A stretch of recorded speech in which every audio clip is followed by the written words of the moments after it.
안녕하십니까, 김봉준 목사입니다. 오늘은 포괄적인 차별금지법이 왜 문제인가, 여기에 대해서 여러분께 말씀드리겠습니다. 제가 초등학교 3학년 때 일이었습니다. 가장 가까운 단짝 친구 일가족 5명이 한꺼번에 죽음을 맞이한 때가 있었습니다. 요즘처럼 여름에 비 오고 난 뒤에 등산을 갔다가 거기에서 너무너무 색깔이 좋은 아름다운 버섯을 땄던 겁니다. 집에 가져가서 가족이 그 버섯 가지고 국을 끓여 먹다가 버섯 속에 든 독 때문에 5명 일가족이 다 죽은 적이 있었습니다. 그때 저는 어릴 때였지만 너무나 큰 충격받았습니다. 독이 든 버섯일수록 색깔은 화려하고 아름답다는 것을 그때 처음 제가 배웠습니다. 지금 이제 우리나라에는 포괄적 차별금지법이라는 소위 평등법이 발의되고 있는 시점입니다. 평등의 말은 참으로 좋은 것이요. 법으로서 이 사회를 평등으로 만들겠다는 이것은 너무나 좋아 보이지만 이것 때문에 기독교계, 신교, 구교 모두가 시끄럽습니다. 왜냐하면 성경에 배치되기 때문입니다. 이미 10개가 넘는 개인적인 차별금지법이 시행 중에 있습니다. 그런데 이것을 제껴놓고도 이번에 진보와 좌파 정당에서 8번째로 추진했습니다. 이미 앞서 정권에서 7번 추진했지만 다 실패했거든요. 왜냐하면 국민적 저항과 반응이 워낙 크기 때문에.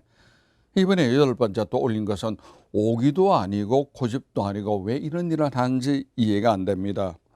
문제가 되는 내용에 대해서는 남성과 여성 외 제3의 성을 인정하겠다는 것이요. 젠더 법안이라 할 수가 있겠습니다. 남성과 여성을 매의 제3의 성은 성경 부인하는 겁니다. 하나님께서 천지 만물 창조하실 때는 남자 여자를 만들었지 제3번째 성은 만들지 않았습니다. 그렇게 되면은 창조 질서가 파괴되고 기존의 사람들 가치관이 완전히 무너져 버리고 마는 겁니다. 이 법안은 현행 헌법을 위배하는 것입니다. 가정 해체되죠. 윤리 체계가 붕괴돼 버리고 마는 것이고 사회 체제도 완전히 뒤집어 엎어버리고 마는 겁니다. 여러분 생각해 보십시오. 가정이 무너지면 교회도 결국은 사라지게 되어 있습니다. 이것은 역사가 증명하는 사실입니다. 포괄적 차별금지법의 문제점 하나하나 짚어보도록 하겠습니다. 우선 표현의 자유, 신앙의 자유, 집회 자유, 출판의 자유는 위축되거나 억압될 수밖에 없습니다. 또 하나 기독교 계열의 방송이나 언론은 보도에 위축을 받을 수밖에 없습니다. 예를 든다면 동성애라든지 젠더라든지 이슬람이라든지 이단이나 사이비 기사를 일제 제대로 올리지를 못하는 것입니다. 이렇게 되면 건강한 가정은 붕괴됩니다. 다자성애 생기고 수관이 생길 수밖에 없고 근친상간하고 모든 문제는 생겨버리고 마는 겁니다. 다부다처 사회가 될 수도 있는 겁니다.